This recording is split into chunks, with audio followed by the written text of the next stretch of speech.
Thank you, Mr. Chairman. Mr. Chairman, ultimately, as we consider threats to the homeland in our annual hearing on that topic with leading members of the executive branch before us, it's important to reflect upon the simple fact that ultimately Americans are quite capable of defending our own soil, our own cultures and communities against foreign invasion or against armed oppression from within.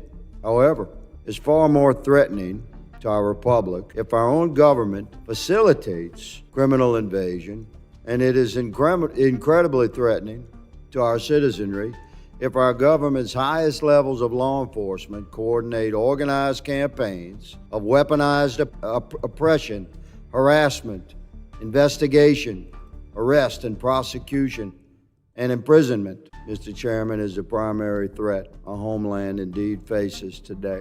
Secretary Mayorkas, I've noted you as a worthy adversary, sir, for 2.5 years, but my issue is not with you today. I'm done with you. I've completed my investigative work. It's quite extensive. I've filed my articles of impeachment against you. I've provided my investigative work to the appropriate committee. So let me just say that my articles have been filed and my time with you is done. Director Wray, last year, you might recall, sir, our exchange regarding the FBI's involvement on January 6th and prior. I'm happy to jog your memory to quote, according to the record, I asked you, did you have confidential human sources dressed as Trump supporters positioned inside the Capitol on January 6th prior to the doors being opened?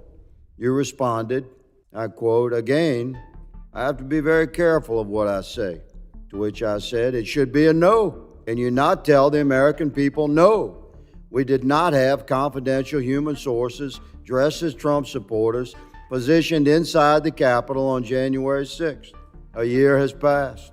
We sit here again a year later, we the people, to not have a definitive answer from you or anyone else in the Biden administration regarding the FBI presence and participation in the months leading up to the November election and in the weeks and days prior to January 6th and on January 6th here in D.C. We can't get a straight answer, although we have a tremendous amount of evidence harvested and reviewed over the course of the last year, which you will see.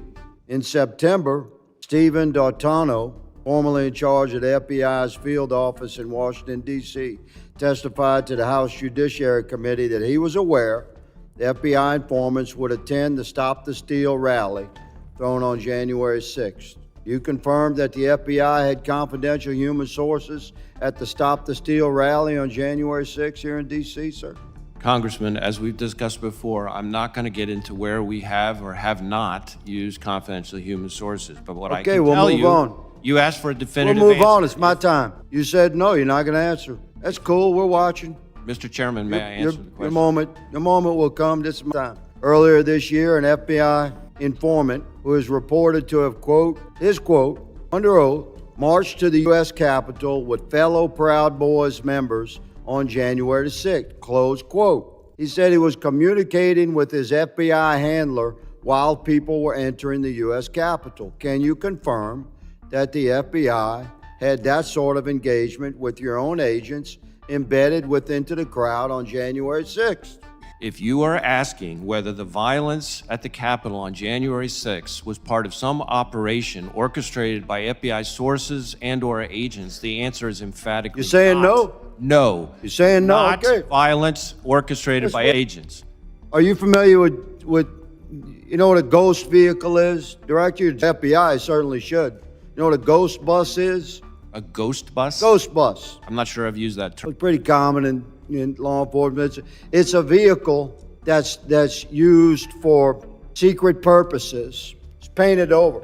These two in the middle here, they were the first to arrive at Union Station on January 6th, 0500. I have all this evidence. I'm showing you a tip of this iceberg. Mr. Chairman. These two buses Mr. are Chairman. painted completely white. These buses are nefarious in nature and were filled with FBI informants dressed as Trump supporters and deployed onto our Capitol on January 6th. Your day is coming, Mr. Wray. For more videos like this, please smash the subscribe button and don't forget to like the video. We really appreciate it. Thanks for watching the America Truth channel. May God bless you and may God bless America.